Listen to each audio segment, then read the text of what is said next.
Okay, perfect. So, hi everyone. I'm Simonne Horwitz. You can hear from my accent that I'm South African. I grew up in Joburg and I did my undergrad degree and my honors at Wits. And I then did a master's and PhD in England at Oxford with William Bynott and Megan Vaughan as my supervisors. And I then, through a very long, complicated story that I will not go into, ended up at the University of Saskatchewan in Canada.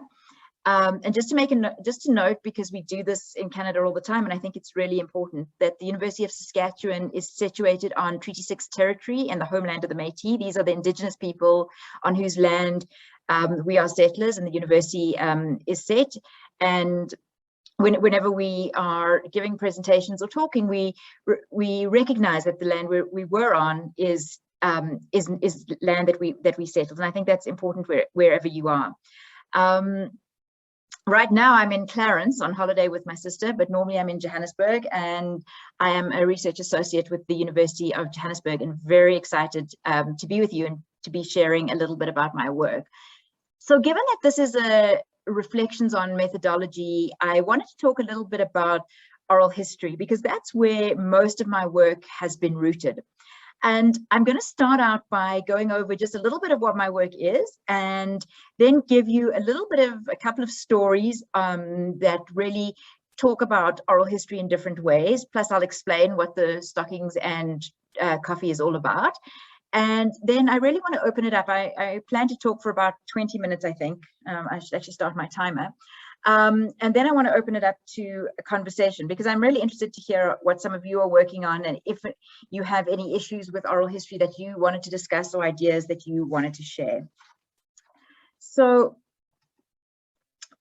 go back one. So my first project, which was my DPhil and which became my first book, Baragwanath Hospital, a history of Baragwanath Hospital in Soweto. And for those of you who have driven past Bara or seen Bara, you know that it's one of the largest hospitals. Up until recently, it was the largest hospital in the Southern Hemisphere. And it was founded in 1941 as a military hospital.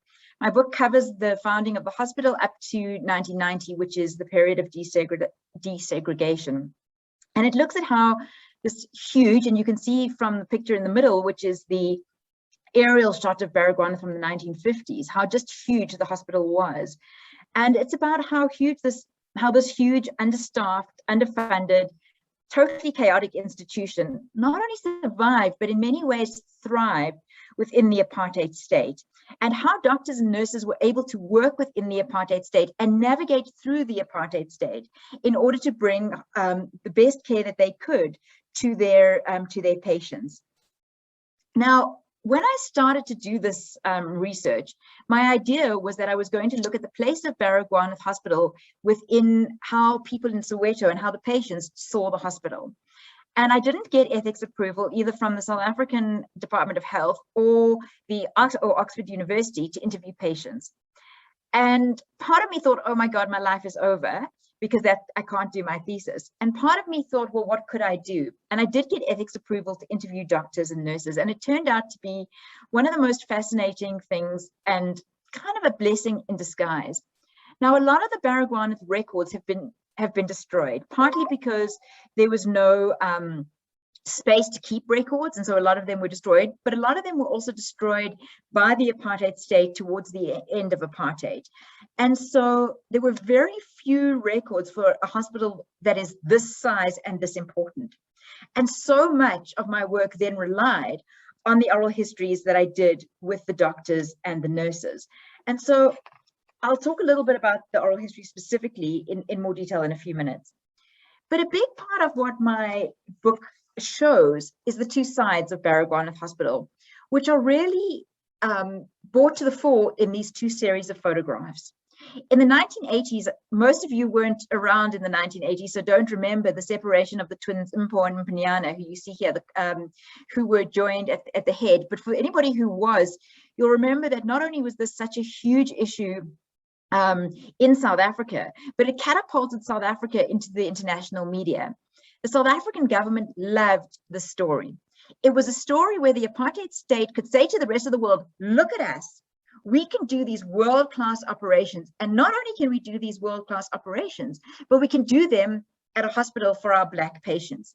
They used this as a story of South African greatness.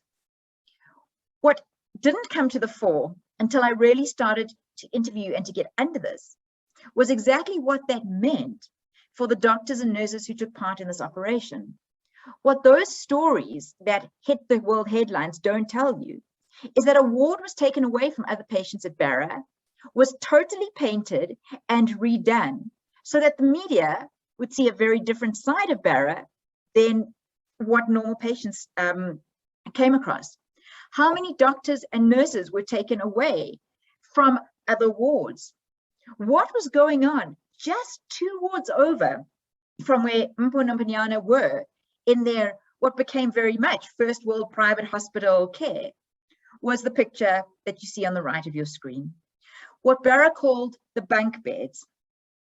The wards in medicine were totally overcrowded. And on most days, you found people what they called on 3 levels.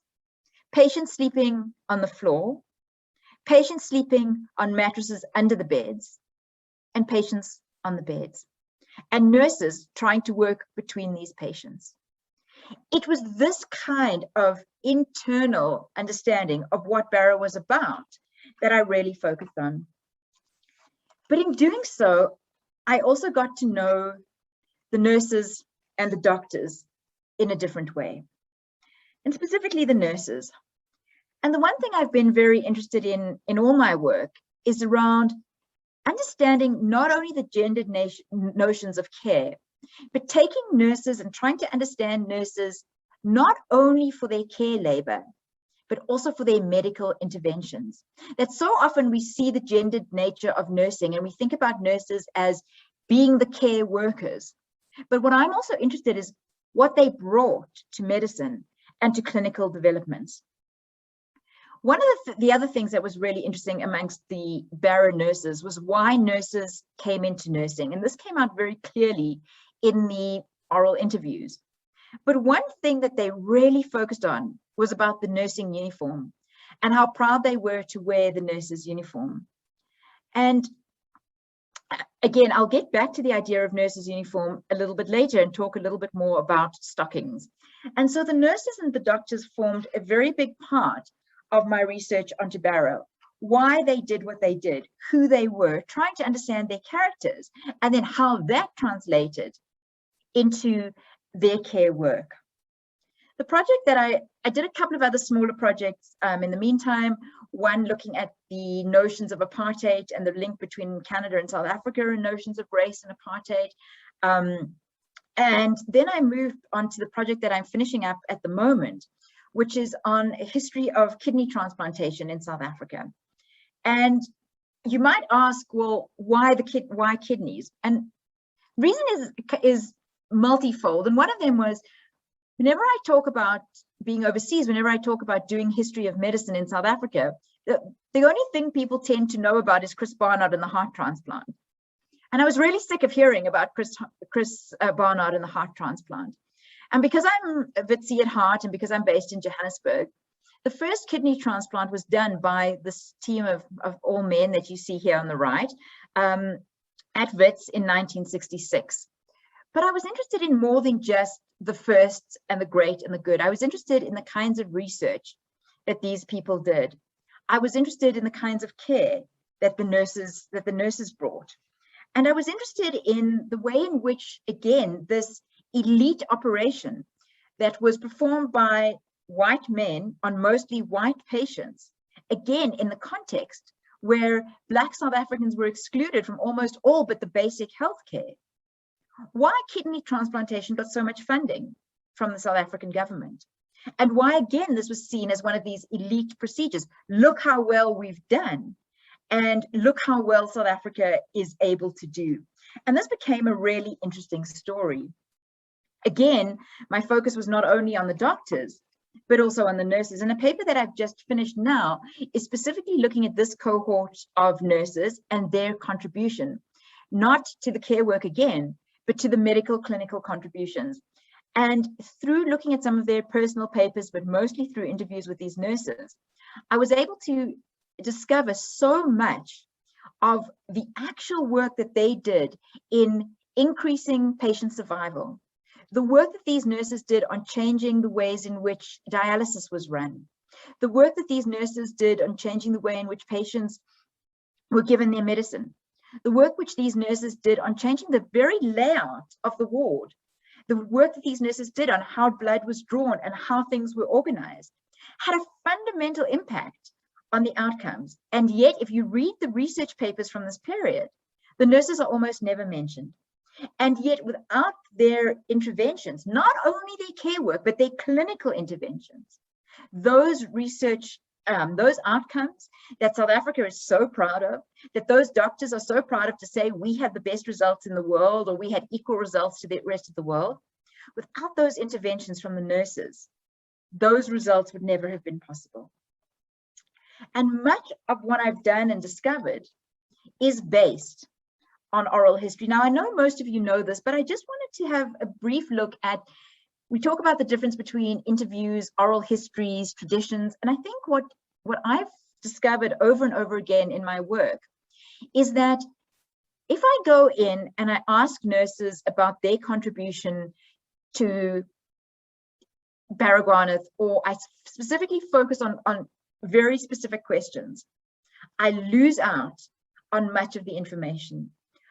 What my work has taught me over the past 20 years I've been doing this is that I find it much more advantageous to ask people about their whole lives and where whatever I'm actually interested in fits in to their whole lives. I always start by asking doctors and nurses why they became doctors or nurses, because that in itself gives a hugely interesting story. In fact, it became an entire chapter of my book on why nurses became nurses. It explains how doctors ended up at Bara. It explains them not in their narrow role as doctors and nurses, but in this broader role as human beings and how that fits in. And these longer, more complicated oral histories, which are a pain to transcribe. And I remember being a doctoral student and I did 32 interviews, which lasted between half an hour for those doctors who didn't want to talk to me and sometimes 3 hours for people who did want to talk to me, sometimes longer. And I remember going back to William and saying, I've done my interviews. I'm thinking of hiring an undergraduate student to transcribe them, at which point he was beyond horrified and said, no, that's what you do when you become a professor. When you're a doctoral student, you transcribe every word. And I said, well, the British PhD is 3 years. It's going to take me months and months to transcribe all these interviews. And he said, yeah, that's part of the process. It was the best thing I ever did. Actually transcribing, writing out each word of my interviews shaped my research in such a fundamental way. And I know now that I would have missed so much of what I think the most interesting contributions of what the doctors and nurses had to tell me were not what I wrote down in my notes as being the most important things, but were listening to the stories and being able to look over the full interview with a large number of people and actually see what linked together and how these narratives worked in different ways, and reflect on the past and ask them to reflect in a contemporary situation really helped me to unpack a lot of what they did. And so the best advice that I ever got and the best advice that I could give is twofold. One, do take the time to think about what people are saying. Take the time to get to know them, to see what their role is. Don't go in just focused on the narrow questions you want answered, and transcribe your interviews in longhand and be able to go back and read them, because I've gone back to my interviews so many times. The other thing that I learned when I was doing my interviews was how important playing a role was. And at school, I was a debater and I did a lot of drama. And I suddenly realized that in many ways, when you're doing interviews, you are playing a role. I put these pictures of nurses up because you often see how nurses would often talk about how proud they were of their uniform. The picture on the left is a nurses, it's a protest march and it's nurses in Tembisa actually, and you'll see they're all wearing their nurses uniform and stockings, and even in the one on the right, the women who are wearing their uniform or stockings. And I got chastised very early on. I went to meet a nurse at many of the nurses didn't want to meet at Barra. They wanted to meet off the Barra campus, and often we would meet at Southgate Mall. And I remember a friend saying to me, Southgate Mall, for those of you who don't know, is in Soweto, just outside of Barra. And people would often say to me, how are you going to know? You've never met this nurse. How are you going to know who they are? And I said, you know, there's something about nurses from the generation I was interviewing that I can always tell they're a nurse, the way they dress, the way they walk, the way they speak, and that usually they're going to wear stockings and a skirt. One nurse told me very early on, I came in a pair of jeans and a t-shirt. And she told me in no uncertain terms that that was the most rude thing she had ever seen, was somebody coming to interview a nurse of her stature, she was a matron, and not dressing properly for the occasion. And I was told this more than once. And I learned very quickly that I had to go out and buy a skirt and a pair of stockings and closed shoes. And when I interviewed nurses, I had to dress the part because it was respectful. They respected me to come and answer my questions, and I respected them. And my interviews got better when I dressed the part and when I knew how to deal with the nurses. And it's become a standing joke with me and a lot of the nurses I've known for 20 years, and we've been talking and interviewing all the time. And they'll often remind me how when I was a young PhD student, I had no respect. And I had to be told in no uncertain terms how to dress. It's a fun story that gets at an underlying point that I wanted to make, was that I am going into their territory. I'm asking them about their lives. I'm asking them to give me information that is so important to them. The least I can do is dress the part and treat them with the respect that these women deserved. And I very soon realized how much respect these women deserved. I also interviewed a large number of doctors, and I ended up having to play a very different role when dealing with doctors, especially surgeons. For those of you who've interviewed surgeons, you'll know that they're a totally different breed to any other type of doctors. Now, in all my interviews, I've probably interviewed close to 40 doctors, and probably about 5 of them are women. Paper I'm working on now is on women transplant surgeons. Up until 2000, there have been 4 women transplant surgeons in South Africa. 2 kidney and 2 heart surgeons. All the other transplant surgeons are men. And most of the surgeons I dealt with during the period I was dealing with Barra were men as well. There were a couple of women doctors, especially in medicine and in a few of the other subdisciplines, but surgeons tended to be men. Surgeons and men of a certain age are definitely a certain breed. And I had to be a totally different person to get the kinds of information I wanted from these doctors. I had to be way more subservient, I think is one of the words I would use, than I would normally be in my real life dealing with people. I had to tell them how wonderful and how great they were. I had to do my homework. And I had to drink coffee. I'm allergic to coffee. And I learned very early on that in one interview I did with one of the doctors, who's actually not in this picture, but a kidney transplant surgeon, drinking coffee and eating rusks with surgeons became a very important part of doing interviews, of connecting with them. And very often they would shout from wherever we were doing the interview to their wives off in the kitchen to go and bring the coffee and rusks. And so much of me would be like, oh my God, don't talk to your wife like that. Don't tell them to bring coffee, and I don't need them to serve me. But I had to play a very specific role, and it was linking over the coffee. It was linking over me knowing and understanding what they did and the roles they played, and understanding them as people within their institutions, that allowed me to really get to the bottom of what they did and the kinds of stories that I was told. The reason I put this picture of the baboons in organ transplant on the left, because many of our conversations were about things that they somehow regretted doing, and some of the surgeons regretted some of the work they did on baboons. One afternoon I was in, I don't know those of you who know the Cape, if you know Royals at all, but it's a beautiful part of the Cape. And one of the key narrators in my kidney transplant project, Chris Smith, is retired to Royals. Now, I had heard about Chris Smith from many other people, including some of the people I had interviewed from the SPCA about the work he'd done with baboons and the awful things that he had done to the baboons.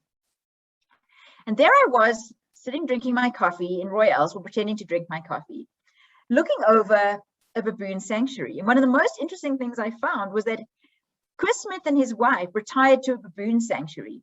And he's spending his retirement years basically looking after baboons because of the guilt he feels for what happened when he was a scientist and the way he was working with the baboons. And the other thing that I found a lot of doctors, if you look at the picture of the right, that's Charles Gaselta, another one of the doctors I deal with. Looking at pictures was something that was incredible and incredibly helpful. Asking doctors to show me pictures of their patients or things that they did and discovered was something that was really incredibly helpful. By trying to relate to them as people, by finding out who they were, by trying to play a role sometimes that I might not be in my normal life, I was able to get some of the most incredibly rich interviews and to find out things. And I'm happy to, in questions, I don't want to go into too many more of the stories now, but if anyone's interested in any specific stories, I'll go into them in more detail. Most of my projects have been based almost entirely on the oral research, and then using the oral research to then go out and find the documents. I start my research with the oral history, and not everybody does. And then I move out from there because I really want to tell the story of other people. And I want to tell a story that is not necessarily always front and center. And the last thing I'll say is the response that I sometimes get from doing this type of history. And I was presenting one of my recent papers at a faculty seminar in my department back in Canada. And one of the very empirical historians said to me, and that's my timer telling me that it's exactly 20 minutes. One of my fellow historians said to me, well, how do you know it's true? It's my favorite question in history. And I said, well, I don't know that I really care whether it's true or not, because I don't really believe that there are specific facts in history.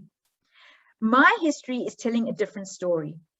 I'm not looking for the specific facts because I'm not sure that specific facts exist in any kind of undiscursive way. They're always discursive, they're always biased, they're always interpreted through both the teller and through me. What I am interested in is how these nurses and doctors see their role. I am interested in the way they understand what they are doing.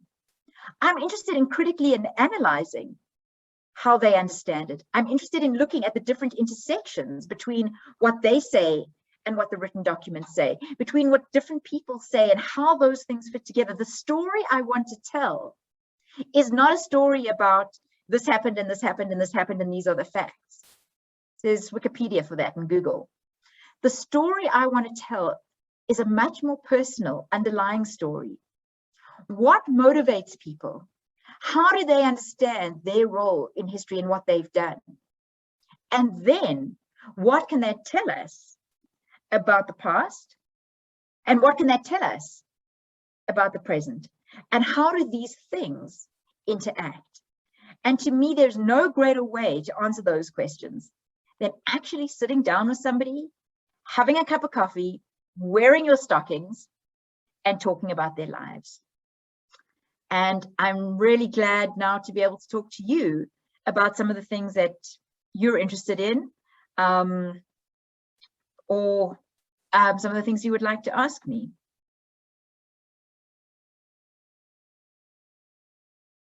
So Natasha, I'll hand back to you, or I'll, do you want to chair questions, or do you want me to chair questions? I can chair the questions for you. So you're welcome to either put your questions into the chat, and we can ask you to speak to them, or you're welcome to put your hand up. So let's start with Gerald, since his hand is up at the moment. Over to you, Gerald.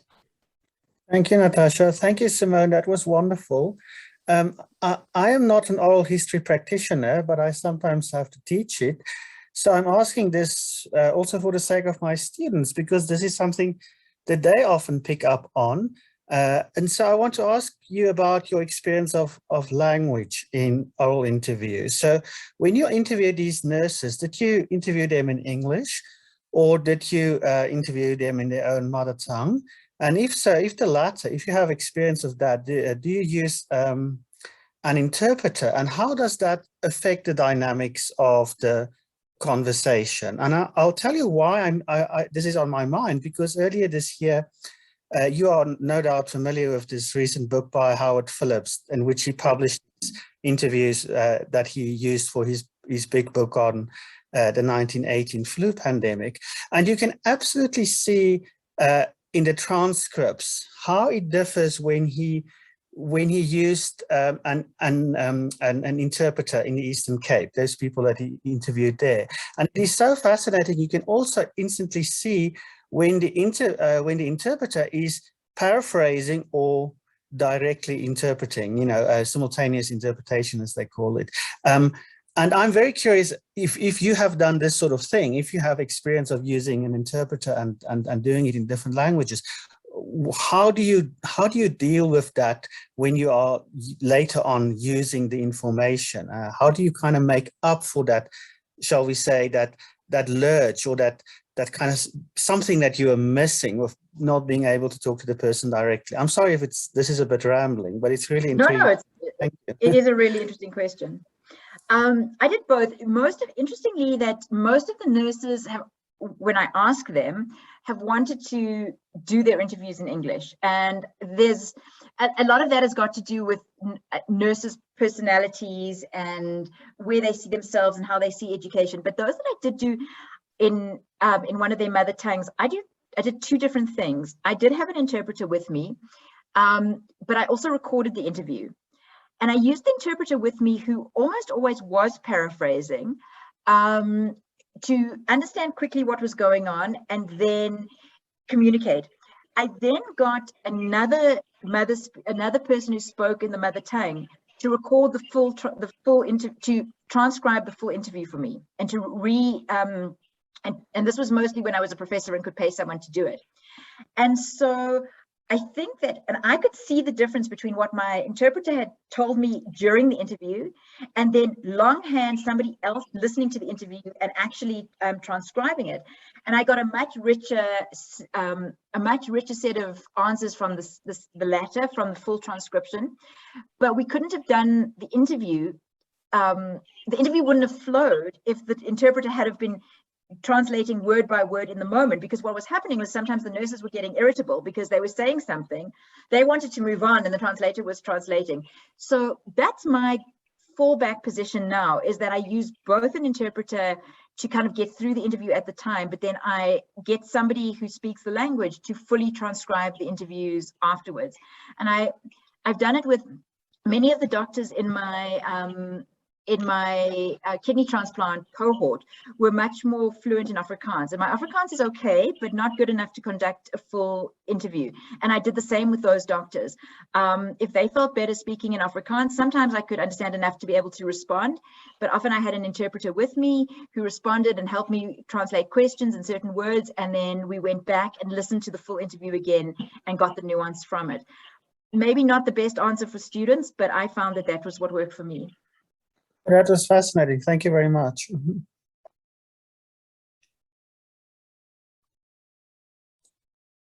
Thanks, Simonne, for that answer. Prudence has a question in the chat. I'll read it out to you. Thank you for this wonderful presentation. Was nursing part of the politics of identity during those years, seeing that a professional and respectable appearance was imperative? Oh, without doubt. The politics around identity and nursing became one of the things that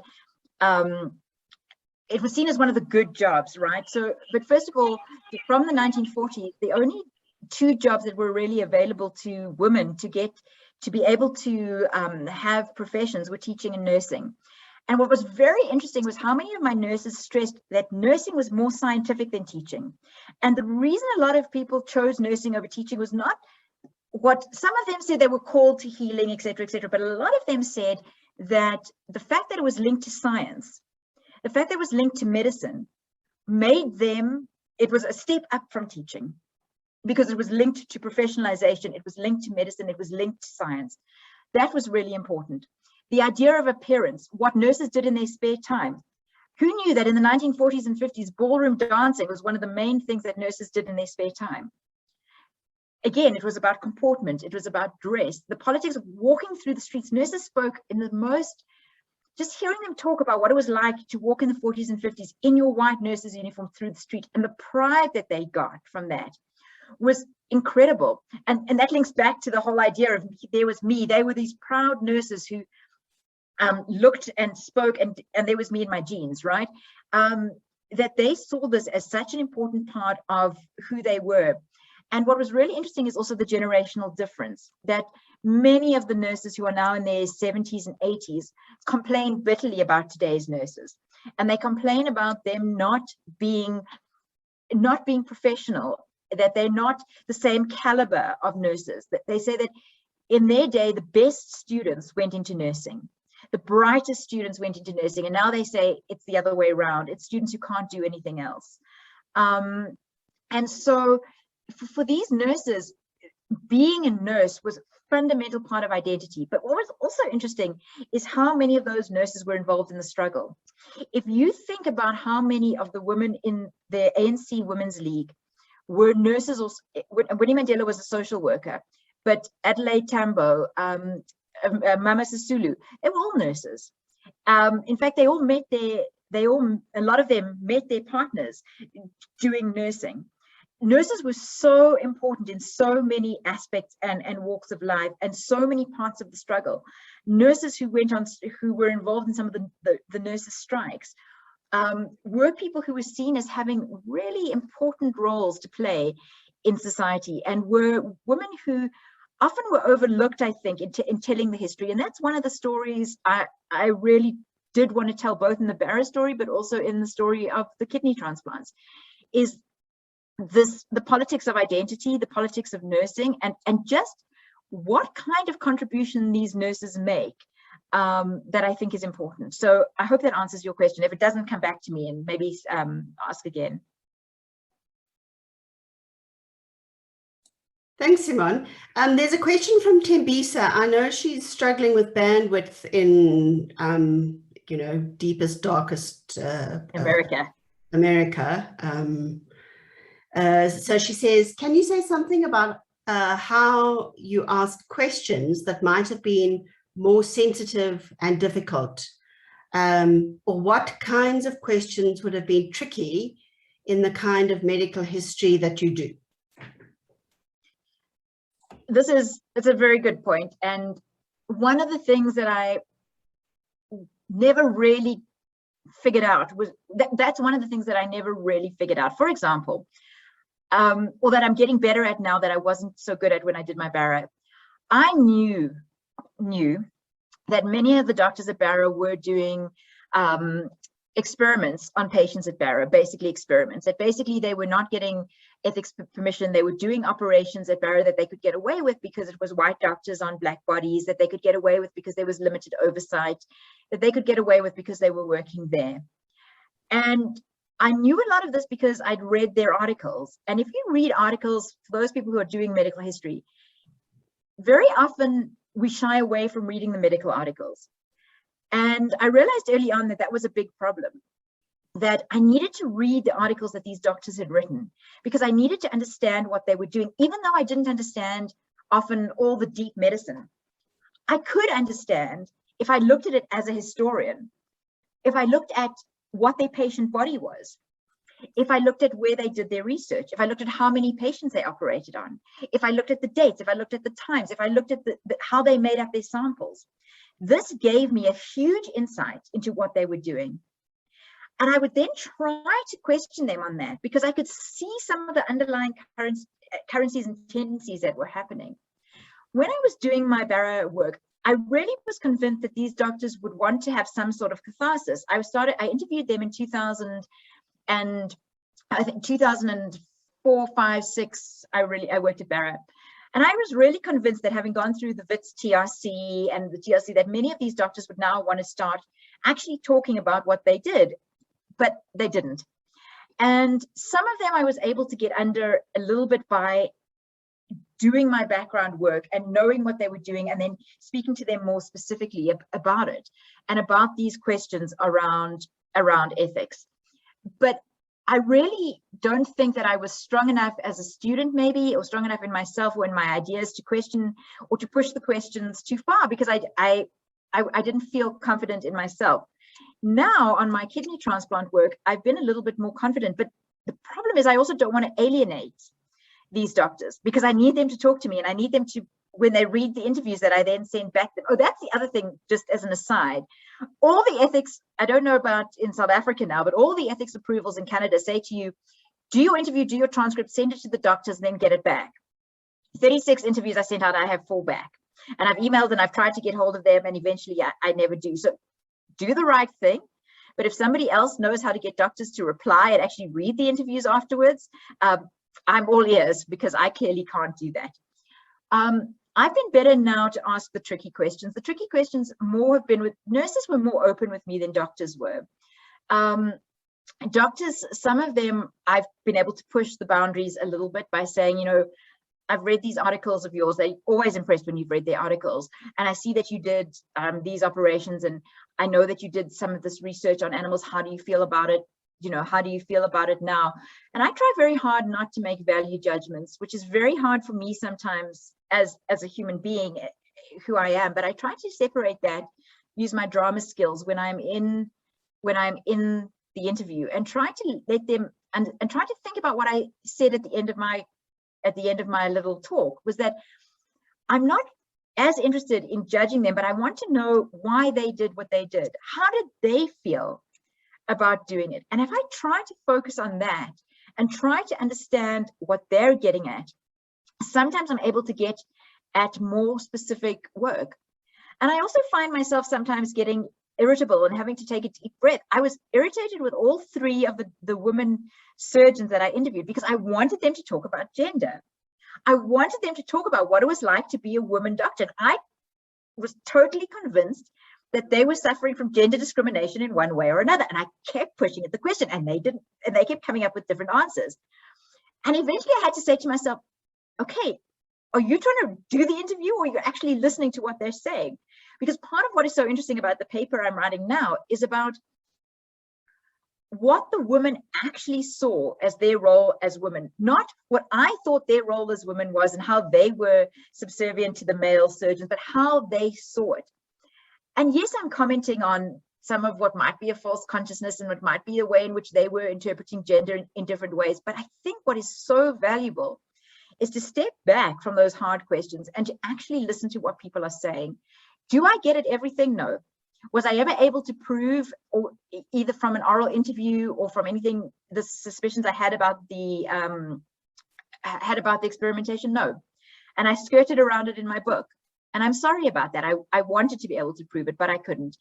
And so those hard questions, but sometimes they come up in the repeated interviews and talking to people again and trying to make them feel at ease with you. And sometimes I just ask them straight out, was racist, you know, did you feel that what you were doing was racist? Was it racist medicine?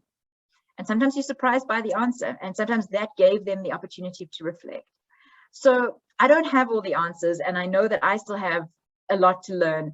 But what I'm trying to do is to learn that if I want to take the oral history seriously, and I want to take what my narrators are telling me seriously, I have to try and step back, and I have to try and get at what I'm looking at. And if I can't, I have to give them the space to talk about what it is that is important to them and use that and tell that story in a way, because there's often something really interesting there. So I know it, in some ways it sounds like a cop-out, but in some ways I think that I've often missed the most important things, or haven't followed up on the most important things, because I've been trying to get at other things. And what I need to learn is to let them, if I want them to speak, I need to let them speak.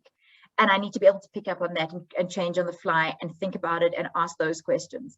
So to be, I don't know if that answers where you were going, but that's kind of where I'm thinking. Thanks, Simonne. Thanks, Simonne. I wanted to Cindy, if you're online, if your connection will support, I wonder if you could also answer Prof. Weichen's question, because Cindy's been doing, she's been asking people about their sex lives recently, and it might be interesting to hear her observations. Cindy, are you able to come online? Yes, Prof. Hi, everyone. Thank you so much, Prof. Simonne, for such a fascinating presentation. I was actually typing my question before Professor Natasha asked me to talk.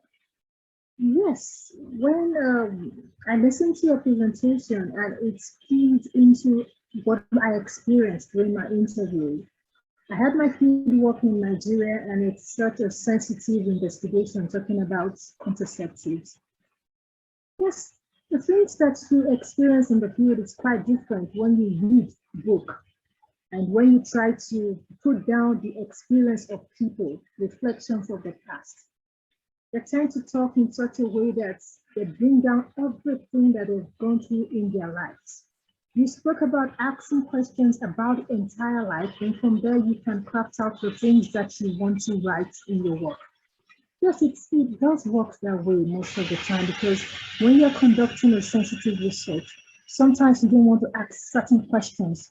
You just allow the interview to flow. So from the interview, you're able to extract the information you're trying to get. It's easier that way than posing the questions directly to them. And when we talk about the issue of family planning contraceptives, yes, obviously, it's a very sensitive research. And in conducting such a sensitive research, you need to be careful not to affect the emotions of people. Because what I experienced during the interview is that coming from Nigeria and in a cultural environment where the issue of birth control and children is something that people really don't want to talk about, because it's a conflicting issue. You're asking us to limit the number of children that we want to have, yet we are in a community or a society where children are highly valued. So in that aspect, when you're trying to ask questions about children, you should be careful not to ask them or make them feel like having children is not a good thing. So that's number one thing that I wanted to bring up in my interview. So you need to act like, oh yes, you believe in what they believe in. You're accepting their view of having children or high fertility. You are not opposing that. However, you just want to ask them what they feel about birth control in general. So another thing that I also noticed is that while we are talking about children, there are other issues that would come up that you are not expecting would come up. And at the end of the day, it enriches your research. And you find it very interesting. Issues like male children. I was thinking, some people will tell you, oh, I never wanted to have many children. I just wanted to have just 2 or 3, but I found out I was having 10. Why? Because I needed a male child. So things like that, you see that when you allow them to talk, you get more information about what you're actually investigating on. Then you also hear issues about conflict in the marriage. Initially, you will think there are other things that would cause dispute in marriages, but you wouldn't think that the number of children would be such an issue in marital discord. But during the engagement, you find out that yes, it's actually a big issue when the wife says, I'm okay with just this few, and the husband says, no, you're not the one to determine the number of children you should have. I am in the position. Then you talk about the male dominance in the African society. So it's quite interesting and engaging. Thank you so much. Thank you so much, because you actually brought out the things that I've also experienced in the field. Thank you so much for the presentation. Thanks, Professor Natasha. I can't wait to read your thesis. I think it sounds fascinating what you've discovered. And I think, and it's so good to hear that you also had that experience of finding out more than you thought you would. But, oh, I'm excited to read your work when it comes out. Thank you so much. And I was actually asking a question now. I was typing it earlier, but I think I should just ask you straight now. It's Go about ahead. the issue of appearance. You spoke about wearing a skirt because you wanted to interview the women, the nurses, and you wanted to appear in such a way that they will be able to accommodate you. What about in some cases where you are asked to dress in such a way that you wouldn't want to? In extreme cases, would you want to give up your appearance totally in order to get information out from your respondents? Let me give an instance here. Nigeria is such a cold, hot environment. The weather is really, really intense. And there are some places in Nigeria or some cultures in Nigeria where you will be asked to cover your head, your head, your hair, whatever you call it. You just have to put on a scarf all through the interview. And you find that really discomforting because the weather is hot and you are asked to cover your head all through your interview. Sometimes the interviews could even last for up to 2 hours. So in such, I'm just using that as an instance, in such an extreme condition, what do you do? And I get that, and you know, I had to struggle with that a lot as well, because I'm very in my real life, I'm a very opinionated person, and I feel very strongly about who I am and how I present. But I also thought about it in terms of, if I was going to go into a mosque, I would cover my head because that's respectful. If I was going to go into a synagogue, I dress in a certain way because that's respectful. And so I was going into these nurses' homes and into their worlds. And I thought, if they were asking me to do something that went fundamentally against who I was, maybe that would be more difficult. But I decided that I would be uncomfortable for an hour or two because it was respectful, and because not necessarily because I wanted to bribe them to get the information out of them. I saw it more as a form of respect. But by the same token, I often wore a suit when I went to interview the male doctors. And that was for a different reason. That was for a reason of saying, I'm a professional, take me seriously. Okay.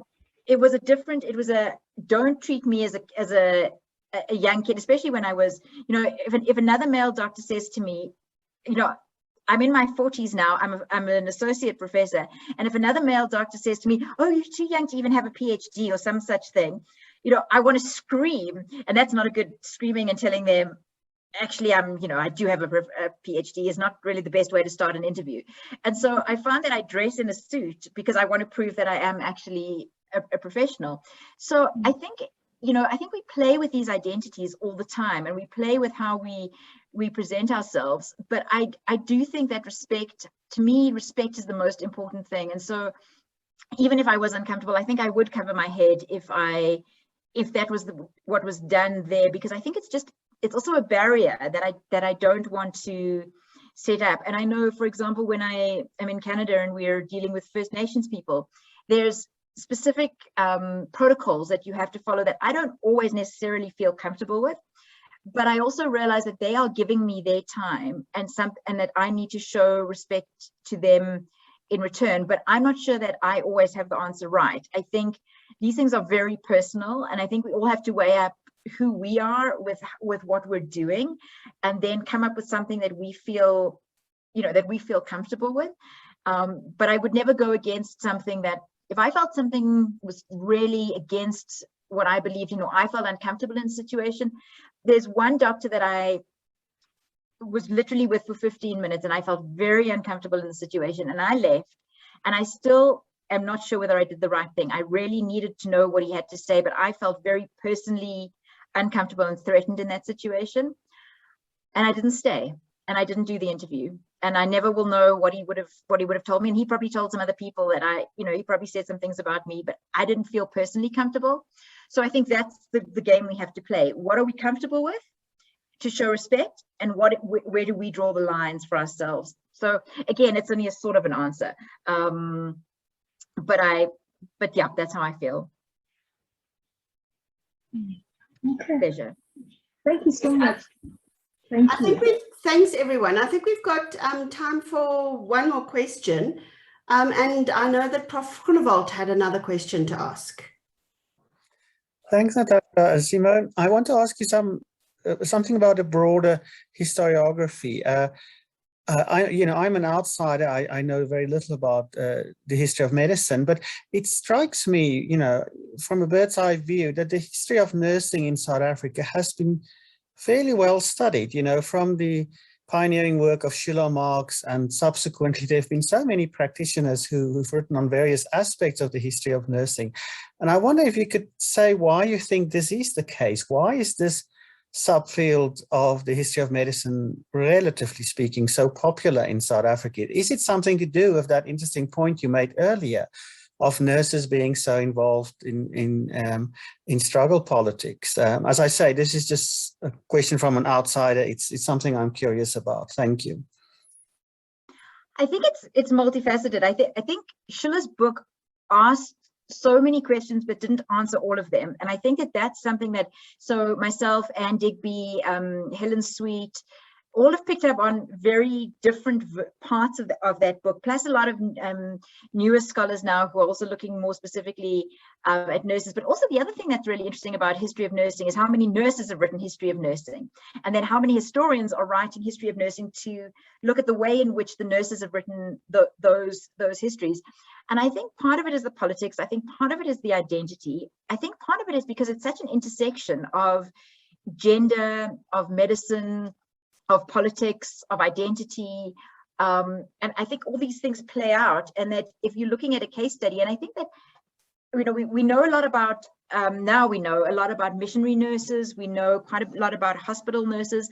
What we didn't know, and why I decided to do the nurses in the kidney transplant, was nurses in a specific field. And I think that it allows us to look at so many of those intersecting issues, and I think that that's what's made it so popular, because if you look at any of the works that have been done, how many of those issues have been covered, but also rural-urban issues of migration, and I think that those issues all speak into a history of nursing. And I think that there's still, yes, it's been well covered, but I think that there's still a lot of stories to tell, and I think there's a lot of generational stories to tell, that we need to really understand some of this new generation. We understand the nurses who are in there, you know, who worked from the 50s to the 1980s, 1990s, but there's a new generation of nurses who are very much looked down upon by older nurses. And there's a really great master's or PhD topic for somebody who wants to do it, in getting the story of those younger nurses who've come into nursing from the 1990s and how they see nursing. So I think there's still a lot to do, because even in that, you have issues around gender, generation, politics, identity, professionalization, those kinds of issues. And I think it's just a classic case study. And the other thing that comes into this more recently is looking at nurses who are also Indigenous healers. And so there's yet another strand that comes in. How do nurses work between the Indigenous? How do they act as cultural brokers? Again, this is Helen Sweet and Anne Digby's work. Nurses as cultural brokers. And I think that becomes really important. Or Julie Parle's new work also on nurses in the hospital, and what role they played in negotiating between patients and doctors, and how they followed or didn't follow doctors' orders, which becomes so important in ideas around death and dying. And so really, I do believe it's that multifacetedness that I think is so important. Maybe Julie has a different idea. I'd like to. Julie, am I right? Do you have a different idea? Oh, no, thank you. Thanks for that.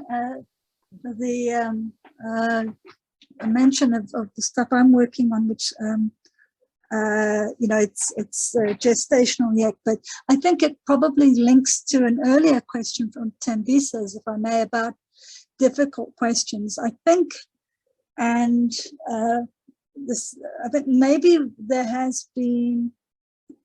is a tendency, a temptation rather, and I've also been there, to romanticize to some extent nurses, and just to look for some of the maybe nurses can go rogue too, and we have to be alert to that. But I think there is there's a disturbing counter narrative which we maybe need to pay critical attention to, which is that nurses can be unkind. Nurses they do exercise a great deal of power.